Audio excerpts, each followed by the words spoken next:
day. You're watching Businessworld Live. I'm Danie, Laurel. And I'm Delos Santos. Here are today's top stories. About 20 million Filipinos are now considered poor as the pandemic pushes more than 2 million Filipinos below the poverty line. NEDA targets to bring down the poverty rate to single digit by 2028. Now, with more overseas Filipino workers spending more money to help their families cope with the soaring prices, remittances hit a 6-month high in June. Senate President Zubiri urges the Blue Ribbon Committee to probe the unauthorized order to import 300,000 metric tons of sugar. The House of Representatives will begin their investigation on the sugar mess later this week. And another round of rollbacks in pump prices takes effect today. We begin our broadcast with the pandemic pushing more than 2 million Filipinos below the poverty line. This brings the poverty incidence in 2021 to 18.1%. That's equivalent to about 20 million poor individuals. NEDA now aims to reduce the poverty rate to 9% by 2028. Juan with the rest of the story. Joy tries to make ends meet by scavenging. She takes home around 300 pesos a day. They originally lived in Bagong Silang in Caloocan but chose to stay in Quezon City. She also tried other jobs but got laid off because of the pandemic. Kakain sa isang araw, dapat 3 beses, di ba? Isang beses na lang sa isang araw. Isang gabi na lang. Joy's family is one of the 18.1% or about 20 million Filipinos who are part of poverty incidence or those who aren't earning enough to sustain daily needs. This is higher compared to the 17.7% tallied in 2018 or over 17 million poor Filipinos. The National Economic Development Authority or NEDA said the latest figure did not come as a surprise. The effects of the COVID-19 pandemic, including income and employment losses, caused the poverty incidence to rise. Restrictions on mobility and low earning capacity of poor households due to limited access to regular and productive jobs made the lives of Filipinos difficult. NEDA said if it weren't for the pandemic, the country could have tallied a lower poverty rate of 15.5 to 17.5%. In 2021, a Filipino family with 5 members needed around 12,030 pesos on average per month to meet their basic food and non-food needs. But the question is, will that amount still be enough given the inflation or the rate of price hikes? We'll be recomputing the poverty threshold for 2023, and given the increase in food inflation in particular, we expect that the poverty threshold will also increase. With this, NEDA plans to focus on strengthening the sectors of manufacturing, tourism, services, and creative industries. They also want to rev up agriculture and production. For News 5, Mon Gualvez, we are One News. The National Anti-Poverty Commission says addressing poverty is a matter of strengthening the agriculture sector and advancing rural development. In an interview with The Big Story, NAPSI Undersecretary Paterna Ruiz said agriculture is the backbone of the economy, thus developments in the sector must be scaled up. Ruiz also said that short-term interventions against poverty are already in place. We have institutionalized already the 4Ps program. Could be a baseline wherein they can start some small economic activities. The second is we have to control the rise of food prices, no? Because accessibility is an important part of the intervention. Our poor people should have access to food. The restructuring of our priorities in economic development, it should not be urban-centered. It should distribute to rural areas wherein there will be a dynamic relationship between all sectors. Now, how tall of an order is it to reduce poverty incidence to single digit by the end of President Marcos Jr.'s term? Let's get insights from our guest, economics professor Emmanuel Lopez, Dean of the Colegio de San Juan de Letran's Graduate School. Prof. Lopez, good morning. Thank you for joining us. Prof. Emmanuel, checking if you can hear us okay, sir? Sorry, I'm muted. All right, morning. there you go. All right, thank you for joining us again, Prof. Now, based from that report, I mean, poverty threshold on average is 12,000 pesos across the nation. That's for a family of 5. And then when we're talking about NCR, that's over 13,000 pesos. Is that enough to really support a family of 5 to meet monthly needs? Well, I think the poverty threshold should have been amended. It should be 14,000. Why is that? Actually, the poverty, when you talk about poverty incidence, the portion of the population who can hardly sustain a family of 5. And the poverty threshold, as a matter of fact, should be recomputed as what Director Mapa stated. No? Presently, it's 12,000, but perhaps it's much more than that. No? Because of the effect of all of this hardship that we're experiencing is still an offshoot of the recession that we've experienced last year. No, we're still reeling from recession, and this also brought about by the offshoot of the Western economy, increased interest rates. All of these are effects of the recession that we're experiencing worldwide. Sir, the poverty incidence is now 18.1%, 20 million Filipinos, and this is of course blamed on the pandemic. If hindi daw nangyari yung pandemic, would have been 15%. Better, But nevertheless, sir, how much longer are we going to be seeing incidences of close to 20% of the population in poverty, and this possibility of 2028 to single digits? Is that even a scenario that is likely? This has always been the target of all administration. As a matter of fact, during the time of President Gloria Macapagal-Arroyo, the poverty incidence was about 29%. No? So she reduced to 26% after her term. No? And it was targeted also by President Noynoy Aquino. No? But they failed because of certain eventualities that transpire that is not really controllable, no? Considering the fact that poverty is something that is inherent in our economy, no? Especially in the agricultural sector, no? Because this also the effect of a worldwide recession that we're experiencing. No? As a matter of fact, it's hard to predict when it will ease, no? Considering the fact that we are influenced by the Western economy, and also by the fact that the war that is going on in European countries, it also has an effect on us, no? Kasi karamihan ng mga raw materials galing rin sa kanila, no? Agriculture is hardly hit by this particular phenomenon that we're experiencing in Russia and Ukraine, no? Kahit na kaibigan natin na Ukraine, meron din tayong raw materials na i-import sa kanila, no? And a big bulk of our petroleum products also is coming from Russia. So, epekto pa rin ito ng kanila. Kaya, it's hard to predict when it will ease. No?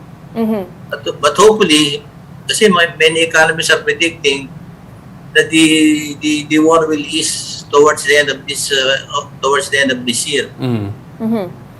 Siguro, mag-i-ease na rin ang paghihirap natin. No? Sana. Sir, That's the hope. Sir, but notwithstanding po the war, which is out of our control, and like you mentioned, the pandemic that's hopefully behind us, given po the policies of the previous administration, kung hindi po nangyari to, and given what the present administration is trying to achieve, how exactly do you see us going to 9% or trying to get that target of 9% by 2028? Ano pa pong magagawa ng administration ngayon?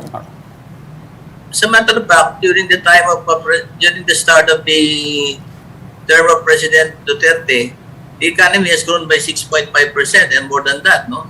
If not for the pandemic, we are out to grow by double digit, no? If not for the pandemic, siguro naka-recover na tayo and we are progressing. We are the fastest growing economy in Asia, if you will recall, no? During the time of, prior to the pandemic, during the time of President Duterte, no? Kaya siguro, with the policy of President Bongbong Marcos, no? Centering on agriculture, we hopefully can recover and reduce our poverty incidence by the end of this term. Okay, we'll touch on that later, in mga sectors, or especially agriculture, that the government has to actually touch on. But I want to ask you first about government interventions. You have the likes of 4Ps. How effective are those aids in at least addressing the needs of the poorest of the poor? Or is this something that the government at this stage needs to review or recalibrate to at least better address their immediate needs? Effective ba po ang 4Ps? Siguro effective, no, but not necessarily completely effective considering the fact that they become a more or less a subservient to it, no? As a matter of fact, as to what the President Secretary of the TSW has stated, many of the members of the corpus previously should have been removed from the list, no? So in other words, this is reflective of the fact that these people are becoming more or less a parasite, so to speak, and relying on 4Ps only, no, and not more or less trying to recover from their state of poverty and relying only on help coming from the government only. Yun ang nakikita kong epekto ng 4Ps eh. Although nakakatulong naman to, no, pero it's not 100% foolproof, no, considering the fact that many of these people who are included in the 4Ps should not have been included in the first place. No? Now, earlier, again, you were mentioning about how, of course, we are in an environment that's really economically challenging here. Of course, one of which is inflation. Finance Secretary Ben Jokno believes that has already peaked in July. What do you think? Is the worst really over, or do you see this at least increasing some more and remaining elevated in the near term? As what many economists have stated, no, siguro makaka-recover tayo sa inflation rate natin during the first quarter. No? But because of the rising interest rate, no, that is because of the rising interest rate. No? In order to arrest the current inflation, dinataas natin ng interest rate. No? Pero meron din negatibong epekto, no, yung rising interest rate. No? Investment has become quite expensive. Okay. Because of the rising interest rate, no? The cost of borrowing is also increasing. No? Ano magiging epekto dito sa unemployment? No? Tataas ang unemployment natin kasi walang investment. Sir, speaking po of unemployment, we've seen a remarked decrease naman, sir. So from the peaks of above 17% unemployment in the 2020 pandemic, we're single digits right now, sir. Why is this not translating to lower poverty incidences, even if theoretically po dapat meron ng mga trabaho yung mga tao? Well, because of the fact that ang karamihan ng unemployed natin is coming from the agricultural sector. And 60% of our employment are coming from agriculture. No? Eh pag sa agriculture natin, kaya gano'n eh, hindi nagbabago yung unemployment rate natin. Kasi karamihan ng mga walang trabaho are coming from the agriculture. Konti lang galing sa industrial. Basically, an agricultural country tayo eh. Tama. Okay, so clear focus on the agricultural sector, which is of course also the hardest hit by the current war in the Ukraine. Maraming salamat po. That was of course Emmanuel Lopez, Economist and Dean at the Colegio de San Juan de Letran. Thank you, sir. Thank you. Now let's pause for a quick break, but coming right up. President Bongbong Marcos meets with food manufacturers to discuss ways to solve sugar shortage in the country. More of that and other stories when Business World Live returns. Stay with us.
And you're still watching Businessworld Live here on One News. I'm Jess Delos Santos. And I'm Danie, Laurel. Now, resigned Agriculture Undersecretary Leocadio Sebastian has defended his decision to sign the Sugar Order No. 4, which was earlier described as illegal by the palace. Now, speaking before lawmakers at the lower house, Sebastian said he approved the order to address the, quote, rapidly diminishing supply of sugar in the country. The order would have allowed the importation of 300,000 metric tons of sugar. I cannot stand watching Filipinos suffer from high local prices of sugar that are hurting Filipino consumers. However, I immediately resigned when I knew the President disapproved my action. Now, following Sebastian's resignation, Roland Beltran, a board member of the Sugar Regulatory Administration, also stepped down from his post, citing health reasons. But for Senate President Zubiri, all SRA officials should resign. Zubiri says he wants the Senate Blue Ribbon Committee to also investigate the controversy. Bakit hindi po sila nagre-resign hanggang ngayon? Particularly the head of the SRA. He's been embroiled by so many controversies. And yet, kapit tuko pa siya dyan sa pwestong yan. Ang kapal naman ng mukha nila. Wala ba silang hiya sa taong bayan? Now, over at the Batasang Pambansa, the House Committees on Good Government and Public Accountability, as well as Agriculture and Food, will officially conduct a probe on the issue. That's later this week. Meanwhile, President Bongbong Marcos already met with the Philippine Chamber of Food Manufacturers to discuss ways to solve the sugar supply shortage. Now, former Agriculture Secretary Domingo Panganiban has returned to the agency as Undersecretary. This as the Marcos administration focuses on efforts to increase farm production and ensure affordable food. In a Facebook post, Marcos Jr. revealed that Panganiban was sworn in as Agriculture Undersecretary last August 12. Panganiban served as Agriculture Chief during the Estrada and Arroyo administrations. He was also the field implementer of Masagana 99, a key program of Marcos Sr. that aimed to boost rice production. Now, here's a respite to motorists and consumers. Effective this morning, oil companies have reduced their pump prices. Now, diesel prices are down by 1 peso and 5 centavos per liter, while gasoline prices have decreased by 10 centavos per liter. 10 centavos marks the 7th consecutive week of price rollbacks for diesel and the second in a row for gasoline. Now, oil firms selling kerosene have reduced prices by 45 centavos per liter.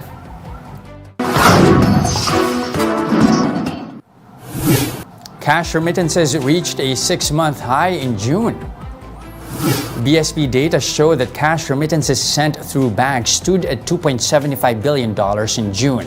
That's a 4.4% climb from the $2.6 billion in the same period last year. This is also the fastest growth in cash remittances since November 2021. ING Bank Senior Economist Nikki Mapa says the faster growth is due to OFWs sending more money to help their families cope with rising inflation.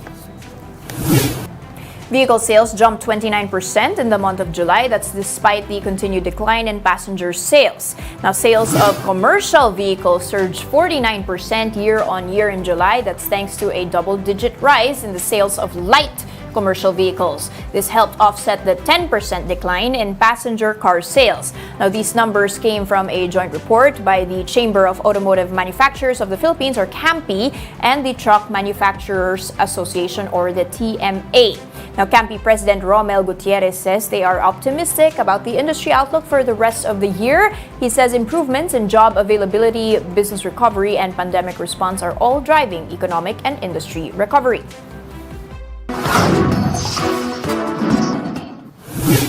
Ayala Corporation's President and CEO Fernando Zobel de Ayala has taken a temporary medical leave. This comes just a little over a year since he assumed the leadership of the country's oldest conglomerate. The company's board of directors elected veteran banker Cesar Consing as acting president and CEO and member of Ayala's executive committee. Consing is the director at Ayala and other Ayala-led businesses like BPI and Globe. Smart Communications is the Philippines' fastest and best mobile network. That is according to the leading mobile and broadband network intelligence firm, Ookla.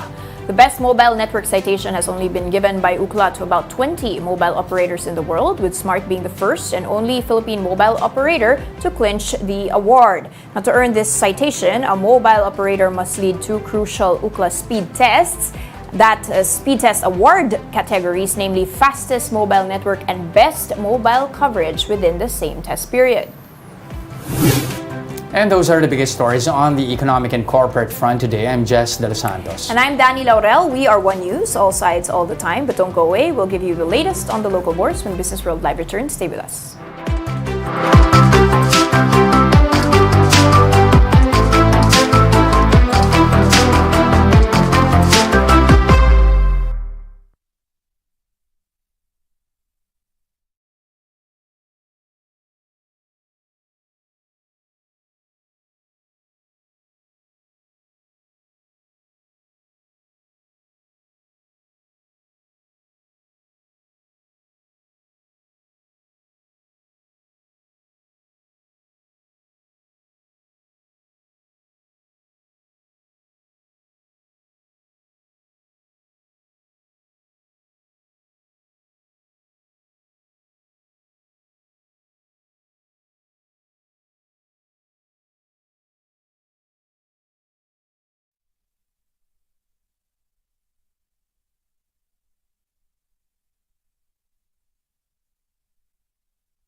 And you're still watching Businessworld Live here on One News. Now, Dan, markets enjoyed a lift up from yesterday's remittance print. Question is, are we gunning for a 7-day?